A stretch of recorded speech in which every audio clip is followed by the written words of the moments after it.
Vous passez des heures à peaufiner vos masterings, à tourner en boucle comme ça sur des parties, à vous concentrer sur les tout petits détails pour au final être déçu du résultat final, voire même faire quelque chose qui était pire qu'avant que vous commenciez votre mastering. Qu'est-ce que vous diriez si je vous disais que vous faites des erreurs qui sont cruciales sur vos masterings et sur vos masters sans même vous en rendre compte? Dans cette vidéo, on va parler de 5 erreurs ultra cruciales et communes que les gens font sur leur master et leur mastering, comment y remédier. Et vous allez voir que si vous suivez tout ce que je vous dis à la lettre, vos résultats sur vos mastering vont step up de ouf.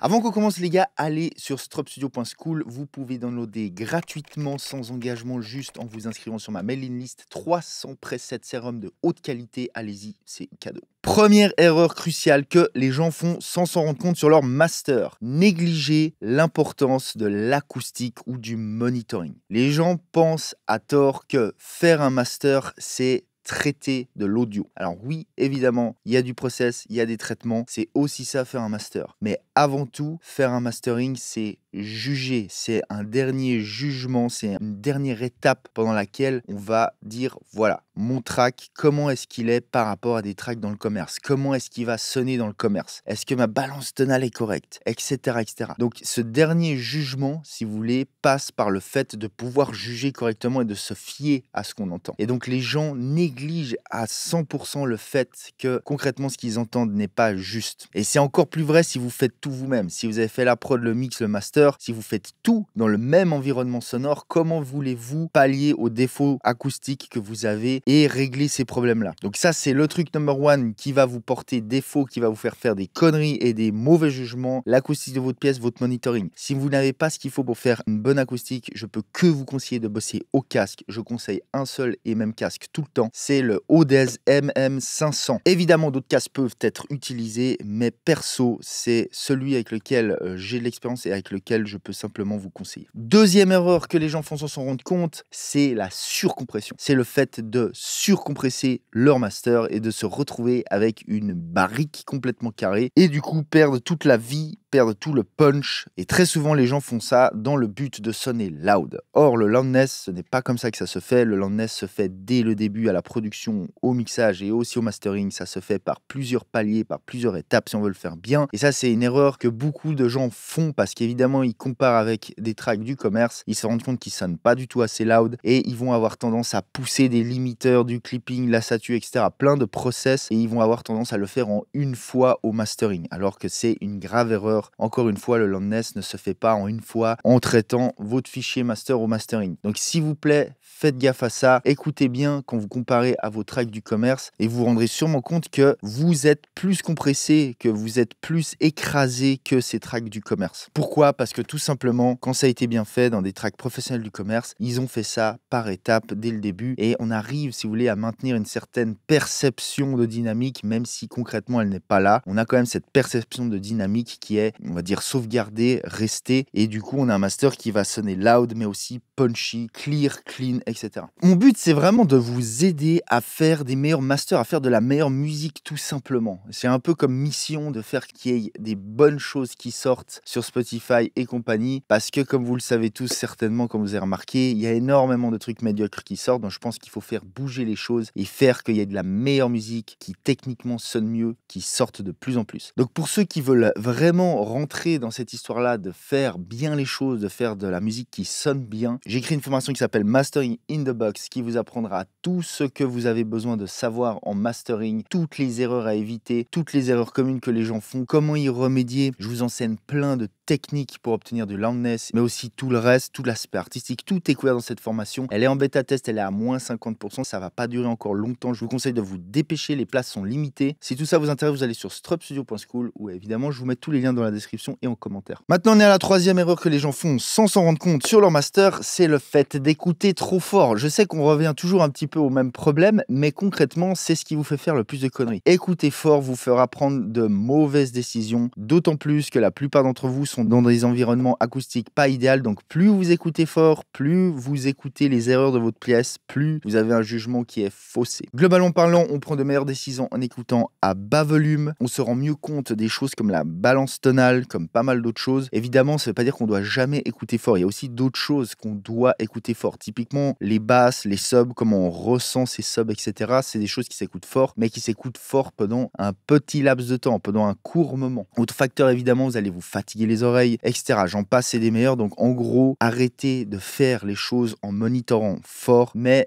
écoutez plutôt à un volume faible, moyen, voire bas. Et vous verrez que sur la longueur aussi, vous ferez du meilleur travail, vous prendrez de meilleures décisions, vous aurez tout simplement un meilleur résultat. Quatrième erreur que les gens font sans s'en rendre compte, c'est l'over processing, ou le fait de trop traiter vos signaux audio pour les francophones purs et durs. L'overprocessing, c'est un problème récurrent, c'est pas que dans le mastering, c'est aussi en mixage. C'est une erreur que je vois mais très souvent. Les gens pensent qu'il faut faire ci, faire ça, par exemple faire du MS, faire de la compression multibande, etc.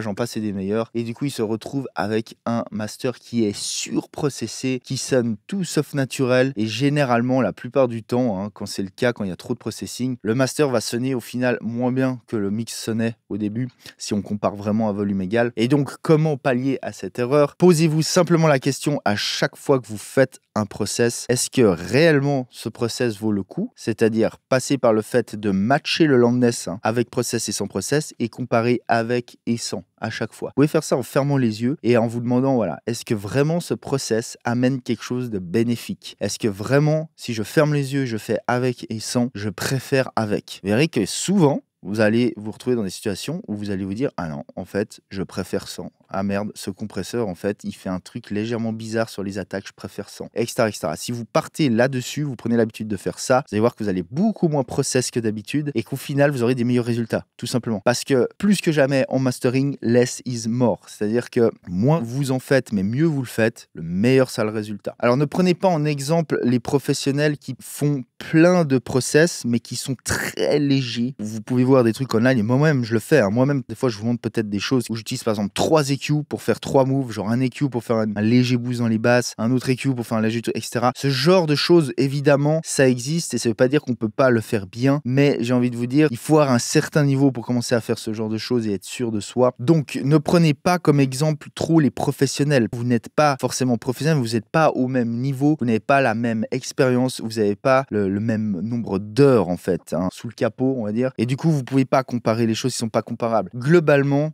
moins vous en faites, mieux ce sera. Par contre, faites-le bien. Si tout ça, ça vous emmerde, vous vous dites, oulala, c'est beaucoup trop compliqué, le mastering, je préfère le déléguer, sachez aussi évidemment que je fais du mastering tous les jours ici au studio, c'est une grande partie de mon activité. Si vous souhaitez que je masterise, que je polisse votre musique, vous pouvez évidemment m'écrire un mail à info@stropstudio.com. Je me ferai un plaisir d'écouter, de voir si on peut travailler ensemble. Cinquième erreur que les gens font sans s'en rendre compte sur leur master, ne pas référencer. Pourquoi c'est une erreur? Parce que vous pouvez très facilement être à côté de vos pompes, partir dans une mauvaise direction, prendre une mauvaise décision qui va enchaîner une autre mauvaise décision, etc. sans vous en rendre compte. Les références permettent de, entre guillemets, calibrer vos oreilles, resetter vos oreilles et aussi, de nouveau, on va en revenir à l'acoustique. Si vous n'avez pas une acoustique ouf, vous allez prendre de meilleures décisions dans votre acoustique à problème, entre guillemets, avec l'utilisation de références. Donc, utilisez des références pour, dans les grandes lignes, vous donner des barrières et ces barrières peuvent être appliquées à tout. Je vous donne un exemple. Par exemple, voilà, niveau de basse, vous faites un master, vous comparez une dizaine de tracks dans votre genre. Est-ce que mes basses, par rapport à cette dizaine de tracks, sont dans la moyenne? Il ne s'agit pas de copier des références, mais il s'agit de se dire, voilà, par rapport à telle et telle et telle référence, je compare mon master. Est-ce que je suis dans la moyenne? Est-ce que si c'était une playlist, est-ce que si mon morceau est au milieu d'une playlist avec ses titres de référence, quand je scrolle d'une track à l'autre, est-ce que quand j'écoute mon morceau, ça passe? Est-ce que je suis au même loudness? Est-ce que globalement, je sonne un peu dans les cases? Voilà, le principe, il est là pour l'utilisation des références. Donc, s'il vous plaît, utilisez des références. Vous allez voir que vous allez gagner un temps énorme parce que vous allez apprendre des choses aussi à force de référencer. Vous allez repérer des patterns. Vous allez repérer dans tel style de musique, souvent les basses sont à ce niveau-là. Souvent, c'est aussi bright. Souvent, c'est aussi ci, c'est aussi ça. Et petit à petit, avec l'expérience, vous aurez peut-être de moins en moins besoin de référencer, ça dépend des gens et vous prendrez comme ça des bonnes habitudes et surtout vous pourrez confirmer les décisions que vous prendrez. C'est surtout ça, on prend une décision genre ok, je fais un boost dans les aigus. Ok, mais est-ce que cette décision elle est vraiment pertinente? Maintenant je compare un petit peu à des refs. Ok, par rapport à mes refs, je suis bien, je suis pas mal, ça m'a pas l'air d'être trop mat ou trop aigu par rapport en moyenne à toutes mes refs, donc je pense que c'est une bonne décision. Je valide ma décision, je passe à la décision d'après. Ok, c'est ça le principe d'utilisation des références. Donc utiliser des références, je vous garantis que ça va rien que ce point seul step up de ouf le résultat que vous aurez à la fin. Maintenant, si vous voulez d'autres vidéos sur le mastering, je vous conseille ces vidéos. Les gens, c'était Igor Chouet de Strop Studio. Je vous dis à plus. Ciao.